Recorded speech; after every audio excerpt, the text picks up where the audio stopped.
Okay mga lods, ito nagbabalik naman ako mga lods at meron akong ni-repair dito na incubator. Hindi ko siya pinapasok sa loob kasi malaki. Wala na tayong space. Ang problema nitong incubator na ito mga lods ay walang power itong kanyang controller, temperature controller. So ito tinanggal ko at so halatang may sunog sa loob. So meron lang akong i-explain dito at saka dito sa bago. Pareho lang naman sila, STC 1000. Ito ay STC 1000 din. So gumana na yun mga lods. Meron lang akong i-explain dito sa temperature controller mga lods. So ito na yung halatang may nasunog sa loob mga lods. So titingnan natin. So sunog na ito.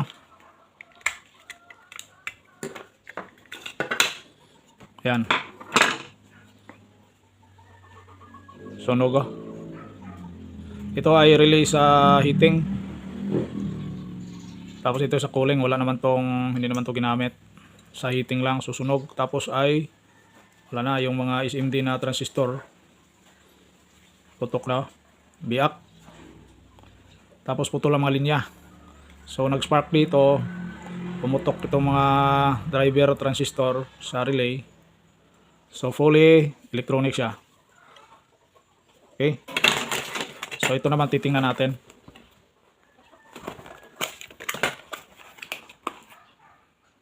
Kanyang sensor, temperature sensor. Tapos ang walya.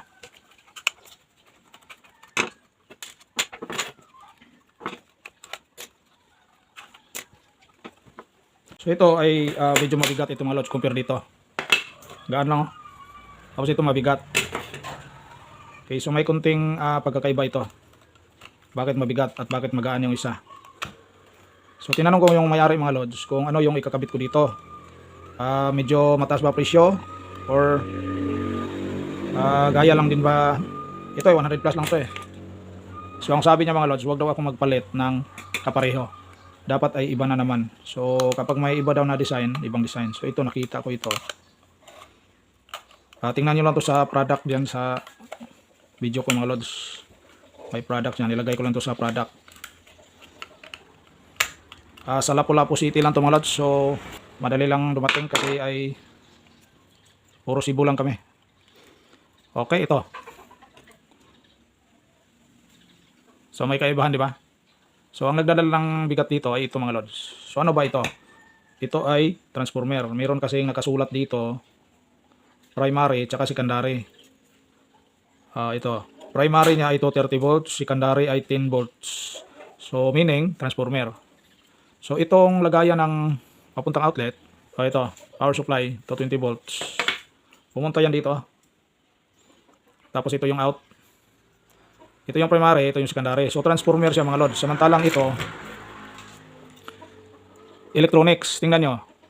Ang galing sa outlet, pinadaan ng dalawang diode. Tapos punta sa IC na to. Ito ay filter capacitor. Oh.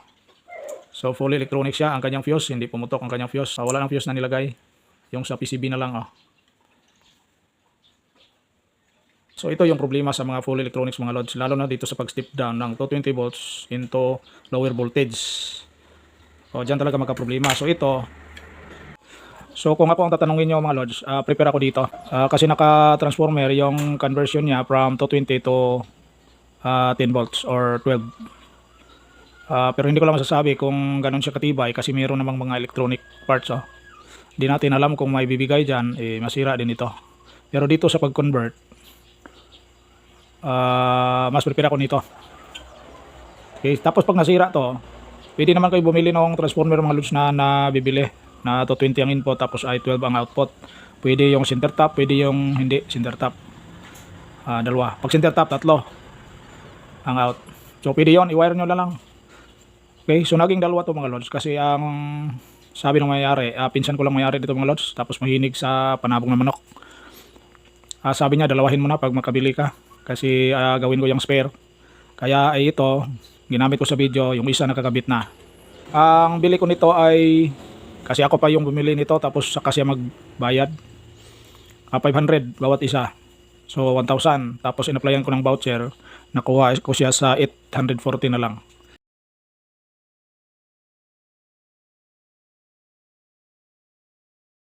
Isaksak natin. O, ito.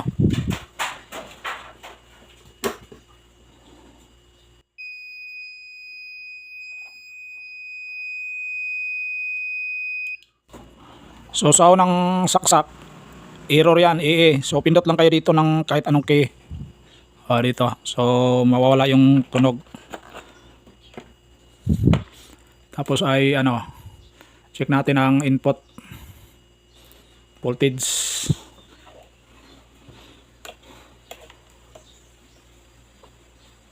So ayan mga lods, 237. Tapos secondary, easy tayo ha, easy. Kasi wala pang diode. So easy. Ayan 14.30. 14.30. Pero ang nakasulat niya sa secondary ay 10 volts.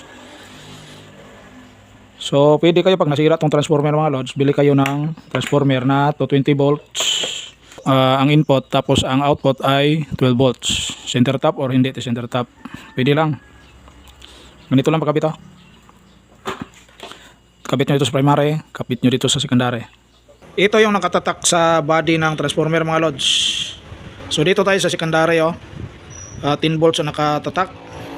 Pero pwedeng gawin yang 12 volts, 1.5 volt ampere.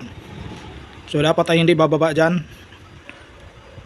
Pwede naman siguro 1 ampere to 2 ampere. Basta pasok dyan sa 1.5 volt ampere. Okay, so nakikita ko lang downside nito mga lods ay sarado. Yun lang. Saan makalabas ang init nito? Sarado naka-transformer na sana. Ang problema na nakita ko nakasara. Okay, so yun lang mga lods. Depende na sa inyo kung prepare kayo sa mura lang or dito kayo sa medyo mataas-taas ang presyo lang nito.